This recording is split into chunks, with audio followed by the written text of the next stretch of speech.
का प्रश्नावली 1.1 का क्वेश्चन 1 है। क्वेश्चन है क्या शून्य एक परिमेय संख्या है, क्या इसे आप p बटे क्यू के रूप में लिख सकते हैं जहां p और q पूर्णांक है और q बराबर नहीं 0 है। तो चलिए इसे हम हल करेंगे। हम यहाँ पर लिखेंगे हाँ शून्य एक परिमेय संख्या है। लिखेंगे हाँ शून्य एक परिमेय संख्या है, इसे p बटे क्यू के रूप में लिख सकते हैं जहां q बराबर नहीं 0 हो। अब ध्यान दीजिए कि q बराबर नहीं 0, अगर q 0 के बराबर हो जाएगा तो वो परिमेय संख्या आपका नहीं होगा। तो इसलिए q बराबर 0 नहीं होना चाहिए, लेकिन 0 के अलावा अन्य संख्याएं हो सकता है। तो यहाँ पे हम लिखेंगे मान लिया q बराबर, अब कुछ भी मान सकते हैं यहाँ पर, कोई भी संख्या 1 2 3 4 5 डॉट डॉट डॉट हम मतलब कि कोई भी संख्या ले सकते हैं। ठीक है, तो यहाँ पे हम लिखेंगे कि जैसे कि अभी q बराबर क्या होना चाहिए, 1 2 0 नहीं होना चाहिए, लेकिन 1 2 3 4 5 कोई अन्य संख्याएं हो सकती है। और कोई भी परिमेय संख्या तभी होता है जब वो p बटे क्यू के रूप में हो। तो यहाँ पे हमने क्या लिखा, q बराबर मतलब 1 2 3 4 5, लेकिन यहाँ पे क्या कह रहा है शून्य एक परिमेय संख्या है। तो यहाँ पे हम लिखेंगे 0/1, अब 0/2, 0/3, 0/4, 0/5, मतलब इस सब हम कितना भी संख्या लिख सकते हैं। तो यहाँ से हमारा मतलब ये प्रूव हो चुका है कि शून्य जो है ये एक परिमेय संख्या है, क्योंकि शून्य के बटे में हम लगा सकते हैं, शून्य के बटे में 2 लगा सकते हैं, 3 लगा सकते हैं, 4 लगा सकते हैं, 5 लगा सकते हैं इत्यादि।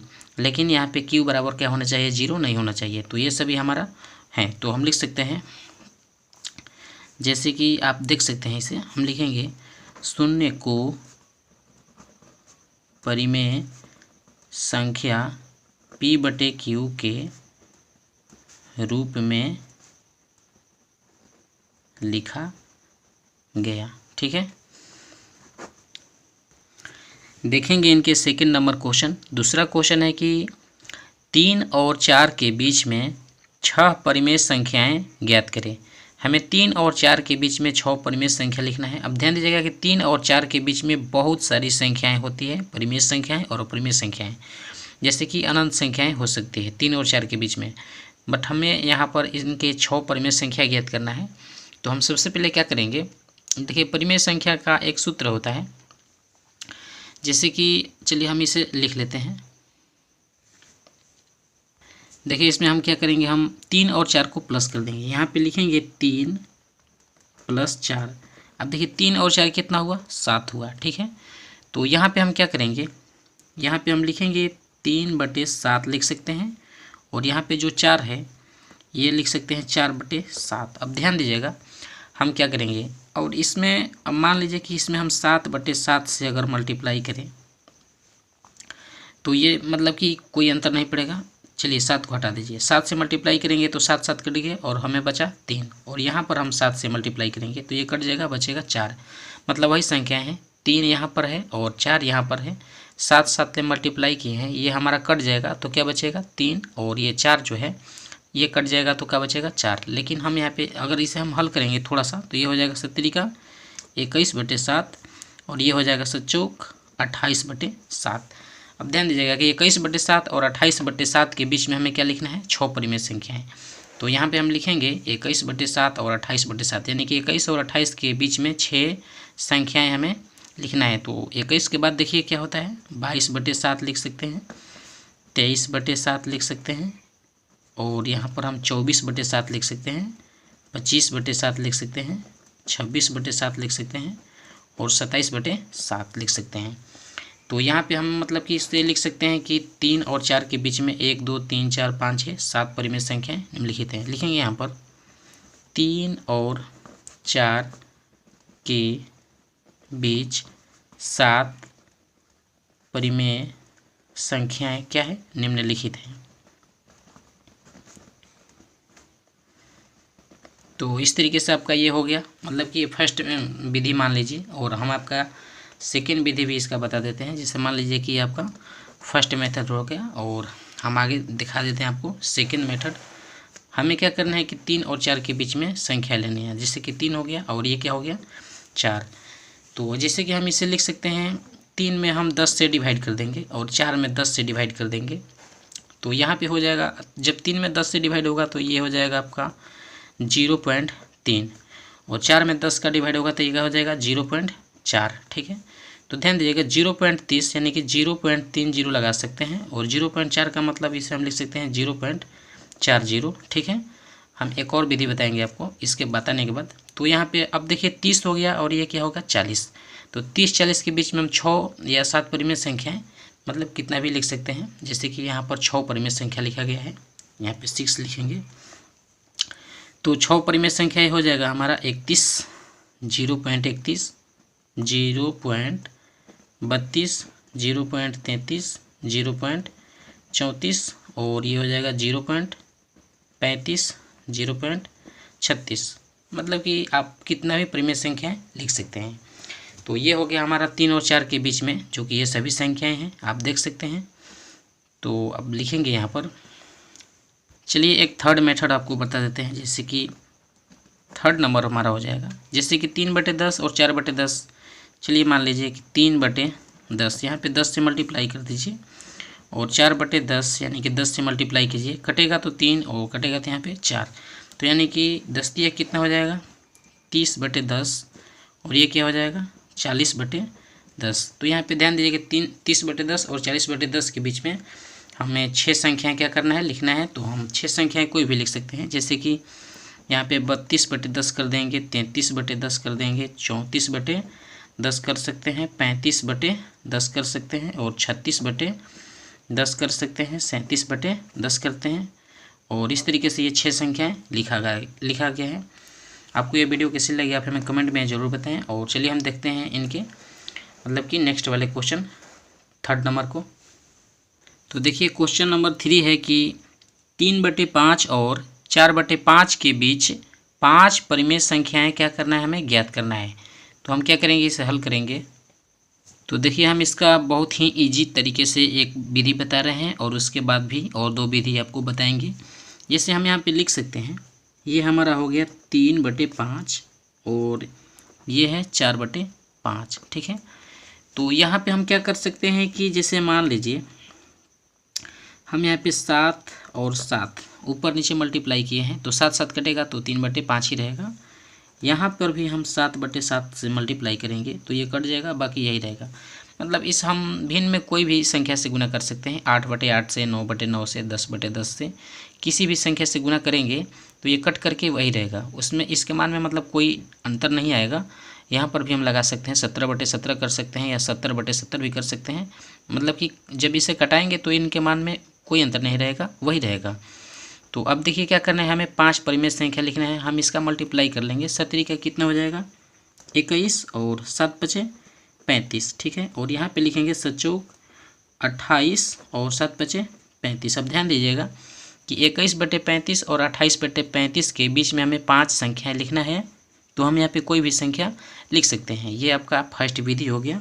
ठीक है, आप इसे समझिए। अब देखेंगे हम मतलब कि 21/35 और 28/35 के बीच में क्या लिखेंगे, 22/35 लिख सकते हैं, 23/35 लिख सकते हैं और 24/35 लिख सकते हैं और 25/35 लिख सकते हैं और 26/35 लिख सकते हैं, जो कि हमारा 5 परिमेय संख्याएं लिखा गया। ये आपका फर्स्ट विधि है। ठीक है, इनके मान में मतलब कोई अंतर नहीं है। तो अब क्या करेंगे, हम इनके सेकेंड विधि आपको बता देते हैं और आपका थर्ड विधि भी बता देंगे। तो देखिए आप मतलब कि दूसरा विधि देखने के लिए हम यहाँ पे क्या करेंगे, 3/5 हो गया और ये आपका क्या है 4/5 है। ठीक है, हम क्या करेंगे कि ऊपर नीचे मतलब जहाँ पे डायरेक्टली 0 लगा सकते हैं। तो 0 लगाने का मतलब कि 3/5 था, तो 10/10 ले मल्टीप्लाई करेंगे अगर, तो 10 तिया 30, 10 पचे 50 और 10 चौका 40 और 10 पचे 50। आप इसे समझ रहे हैं ना। 4/5 था तो 10 ले मल्टीप्लाई करेंगे ऊपर नीचे, तो 10 चौका 40, 10 पचे 50 और 10 तिया 30 और 10 पचे 50। तो यहाँ पर भी हम 30 और 40 के बीच में 5 परिमेय संख्या लिख सकते हैं। जैसे कि हम यहाँ पे लिखेंगे 31/50 और 32/50, 33/50 और 34/50 और 35/50। 5 से अधिक भी लिख सकते हैं, मतलब 5 ही लिखना था तो ये आपका हो गया आप, ठीक है।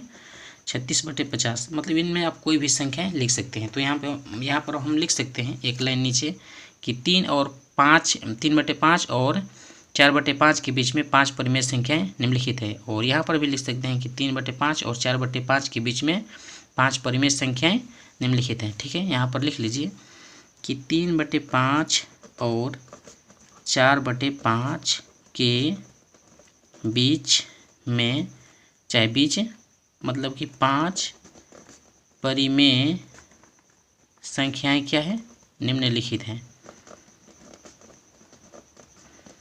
तो इस तरीके से ये आपका आंसर हो गया। और अगर आप इनके थर्ड वाले मेथड जानना चाहते हैं तो हम आपको वो भी बता देते हैं। चलिए हम मान लेते हैं D एक परिमेय संख्या है। तो इसका एक फार्मूला है, आप NCERT के ये जो बुक है इसमें आप देख सकते हैं। इसके मतलब अनुच्छेद 7 में दिया है कि D बराबर होता है y - x बटे n+1। ये आपका एक जो है फार्मूला है, ठीक है। D बराबर y - x और बटे में n+1। तो क्या करेंगे कि यहाँ पर जो दिया है हमारा 3/5, हम इसे x मान लेते हैं। 3/5 बराबर x मान लेंगे। और ये जो 4/5 है क्वेश्चन में 4/5, तो इसे हम क्या मान लेंगे, इसे हम y मान लेंगे, ठीक है। और n जो है हमारा परिमेय संख्याओं का संख्या है, मतलब कितनी भी संख्याएं लिख सकते हैं। जैसे n बराबर 1 2 3 4 5, मतलब जितना चाहे हम उतना निकाल सकते हैं, डॉट डॉट डॉट करके 6 7 8 9 10, मतलब जितना भी चाहे उतना। तो देखिए हम यहाँ पे क्या करेंगे, तो हम इस फार्मूले पे इसे हल करेंगे। यहाँ पर हम लिखेंगे जैसे कि y का वैल्यू आप देख सकते हैं 4/5 है। यहाँ पर हम लिखेंगे 4/5 माइनस है, फार्मूले में x है, x का मान कितना दिया है 3/5। इसे हम d बराबर लिख सकते हैं। और ध्यान दीजिएगा कि इसके बटे में क्या है n। तो n हमें कितना परिमेय संख्या ज्ञात करना है, 5, क्वेश्चन में दिया था 5। तो यहाँ पर लिख सकते हैं 5 + 1 और इसे हम क्या करेंगे, हल कर लेंगे। तो ध्यान दीजिएगा ऊपर वाला का जब हम LCM लेंगे तो 5 5 का हो जाएगा लघुत्तम 5, और यहाँ से लिख सकते हैं 4 - 3 और इसके बटे में क्या लिख सकते हैं कि 5 + 1 कितना हो जाएगा 6। तो जब हम इसे थोड़ा सा हल करेंगे तो ये 4 में से 3 जाएगा तो बचेगा 1, और नीचे में 5 और इसके बटे में क्या है 6। तो आप इसे देखिए हल कीजिएगा तो ये हो जाएगा 1/6 × 30 हो जाता है। ध्यान दीजिएगा, मतलब 6 5 का मल्टीप्लाई हो जाएगा तो 6 × 30। अब देखिए यहाँ पर 1/30 जो है D का वैल्यू आया है। तो यहाँ पे हम लिखेंगे D बराबर कितना हो गया 1/30। और देखिए इसका जो वांछित हमें परिमेय संख्याएं ज्ञात करना था कितना 5। तो यहाँ पर हम लिख सकते हैं x + D, मतलब एक परिमेय संख्या हो गया। और दूसरी के लिखेंगे, दूसरा परिमेय संख्या के लिए लिखेंगे x + 2D, और इसके आगे वाला का लिखेंगे x + 3D और x + 4D और x + 5D। और इसमें हम क्या करेंगे x और d का मान रखेंगे और हमारा 5 परिमेय संख्याएं हो जाएगा। तो चलिए हम इसे लिखते हैं।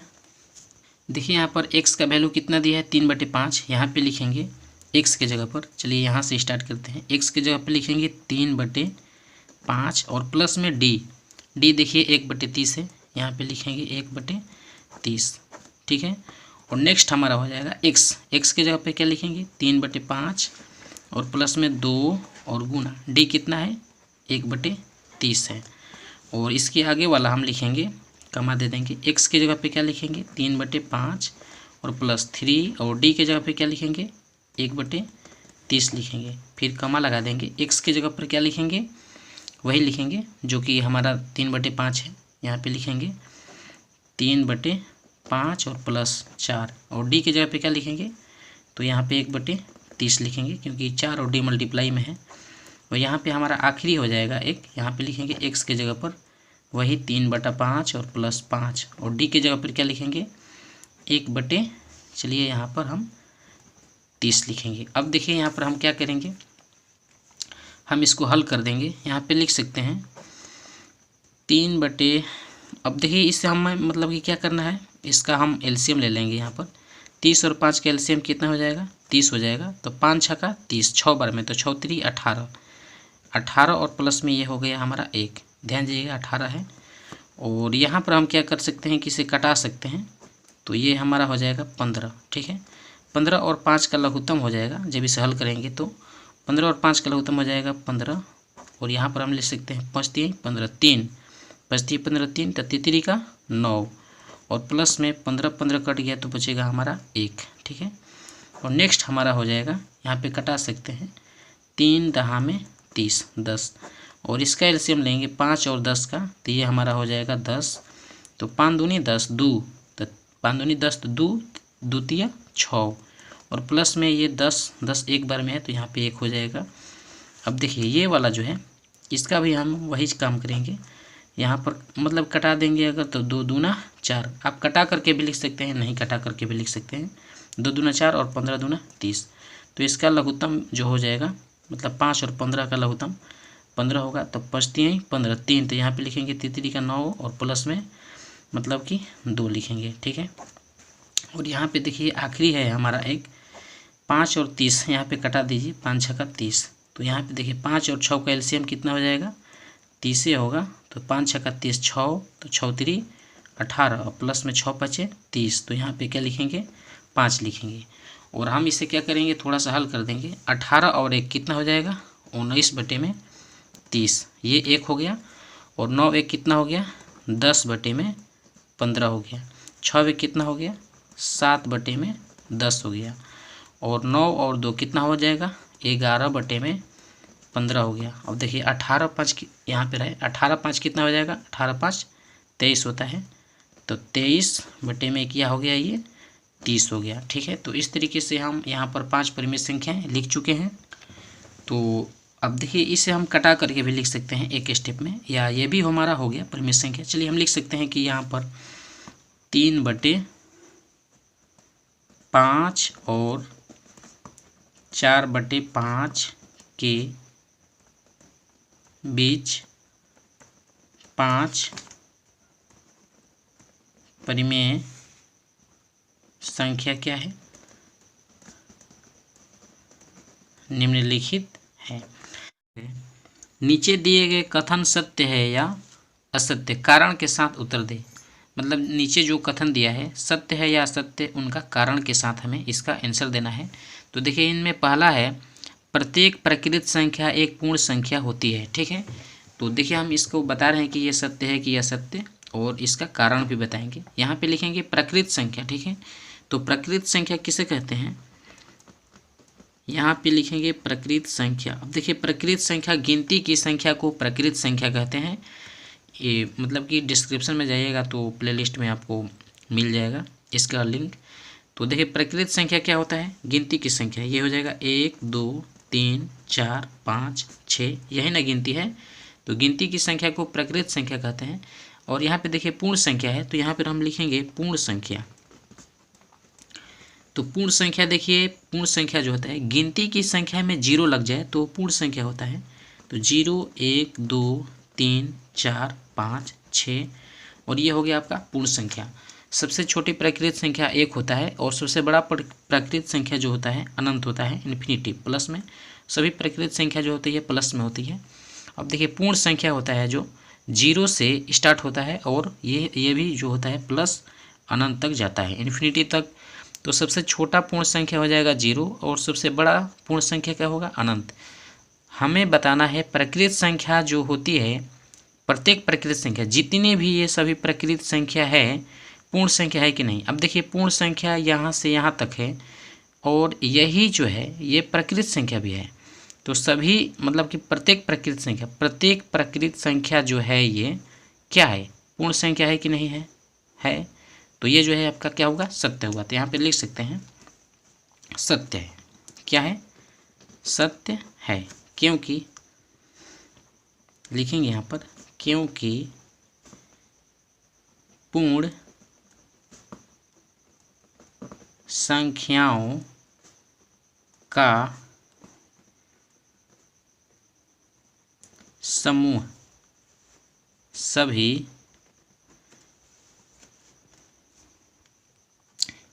प्रकृत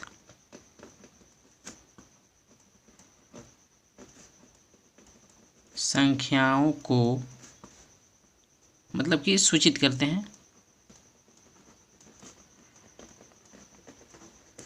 तो इस तरीके से ये आपका फर्स्ट का क्वेश्चन का आंसर हुआ। और देखते हैं इनके सेकेंड वाले का। सेकेंड क्वेश्चन है कि प्रत्येक पूर्णांक एक पूर्ण संख्या होती है। सेकेंड क्वेश्चन क्या है आपका? सेकेंड क्वेश्चन है कि प्रत्येक पूर्णांक एक पूर्ण संख्या होता है। अब ध्यान दीजिएगा, प्रत्येक पूर्णांक, पूर्णांक किसको कहते हैं? पूर्णांक कहते हैं जैसे मान लीजिएगा, पूर्णांक कहते हैं जैसे कि 0 हो गया, 0 1 2 3 4 5, ठीक है। और 0 के जो माइनस में होता है, -1 -2 -3 -4। अब ध्यान दीजिएगा कि यहाँ पे कह रहा है कि प्रत्येक पूर्णांक, ये सभी क्या है आपका? पूर्णांक है। मतलब जितने भी हम लिखे हैं यहाँ पर ये क्या है? पूर्णांक है। पूर्णांक 0 के इधर माइनस में अनंत तक जाएगा और यहाँ पर 0 से प्लस तक अनंत में जाएगा। और ये सभी जो है माइनस अनंत से लेकर के माइनस इन्फिनिटिव और यहाँ पे हो जाएगा आपका प्लस इन्फिनिटिव। तो इनके बीच में सभी संख्याएं जो होगी क्या होगी? पूर्णांक होगी। मतलब -100 + 100, -1000 + 1000, माइनस करोड़ में और प्लस करोड़ में, ये सभी संख्याएं आपका क्या होगा? पूर्णांक होगा। तो यहाँ पे कह रहा है कि प्रत्येक पूर्णांक, मतलब यहाँ से ये सभी तो पूर्णांक ही हैं और ये भी पूर्णांक हैं। तो क्या पूर्ण संख्या है? पूर्ण संख्या क्या होता है? 0 से लेकर के ये जो सब संख्याएं होती है, ये संख्या क्या होती है? मतलब पूर्ण संख्या होती है। और यहाँ पे कह रहा है कि प्रत्येक पूर्णांक, सभी, ये सभी पूर्ण संख्या कहाँ है? नहीं है, क्योंकि पूर्ण संख्या तो यहाँ से होता है। लेकिन ये क्वेश्चन कह रहा है कि ये सभी जो है पूर्ण संख्या है, लेकिन पूर्ण संख्या यहाँ से है। आप समझ गए होंगे, उम्मीद करता हूँ।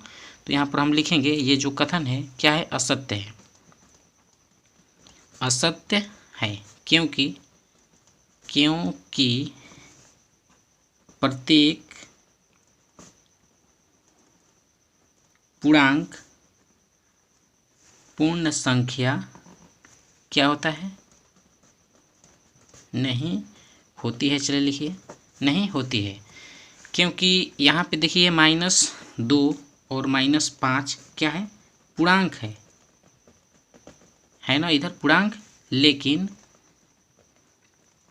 लेकिन पूर्ण संख्या क्या है? ये नहीं है। -2 -5 पूर्णांक है, लेकिन ये पूर्ण संख्या नहीं है। और देखते हैं आगे हम इनके थर्ड नंबर क्वेश्चन को यहाँ पर एक्सप्लेन के साथ। तो देखिए यहाँ पे थर्ड नंबर क्वेश्चन कर रहा है कि प्रत्येक परिमेय संख्या पूर्ण संख्या होती है। अब ध्यान दीजिएगा, परिमेय संख्या और पूर्ण संख्या आप जानते हैं कि पूर्ण संख्या जो होता है, पूर्ण संख्या क्या होता है? तो पूर्ण संख्या होता है 0 1 2 3 4, ये डॉट डॉट जो है पूर्ण संख्या होता है, 0 से लेकर के गिनती में प्लस तक। और यहाँ पे परिमेय संख्या जो होता है, परिमेय संख्या किसको बोलते हैं? परिमेय संख्या हम लिख सकते हैं 1/2, 5/4 और ठीक है 3/7, कुछ भी लिखेंगे ये सभी परिमेय संख्या होगा, क्योंकि P/Q के रूप में हमें लिखेंगे जो भी संख्या है वो परिमेय होगी। और यहाँ पे कह रहा है कि पूर्ण संख्या। अब ध्यान दीजिएगा, प्रत्येक परिमेय संख्या, ये सभी जो परिमेय संख्या है और ये भी जो संख्याएं हैं परिमेय संख्याएं हैं, क्योंकि 0 के बटे में हम 1 लगा सकते हैं, इसके बटे में 1, इसके बटे में 1, इसके बटे में 1। तो ध्यान दीजिएगा कि मतलब ये सभी परिमेय संख्या है और ये भी परिमेय संख्या है। लेकिन यहाँ पे कह रहा है कि प्रत्येक परिमेय संख्या, ये सभी परिमेय संख्याएं, परिमेय संख्या तो ये भी हो गया। तो प्रत्येक परिमेय संख्या पूर्ण संख्या है। ये देखिए परिमेय संख्या तो है लेकिन पूर्ण संख्या नहीं है, क्योंकि पूर्ण संख्या 0 1 2 3 4 5 होता है और ये पूर्ण संख्या नहीं है। ठीक है, आप समझ गए होंगे, क्योंकि ये जो है परिमेय संख्या है लेकिन ये पूर्ण संख्या नहीं है। ठीक है, और यहाँ पर देखिए ये पूर्ण संख्याएं हैं लेकिन परिमेय संख्या हैं। कहने का मतलब है कि सभी परिमेय संख्याएं जो होती है पूर्ण संख्या नहीं होती है। तो वही चीज़ यहाँ पे कह रहा है कि प्रत्येक परिमेय संख्या पूर्ण संख्याएं होती है, तो यहाँ पे लिखेंगे नहीं। यहाँ पे क्या लिखेंगे? नहीं, क्योंकि 5/4 या 1/2 या 3/7, 5/4 परिमेय संख्या है, ठीक है। लेकिन क्या है? ये पूर्ण संख्या नहीं है, लेकिन पूर्ण संख्या नहीं है।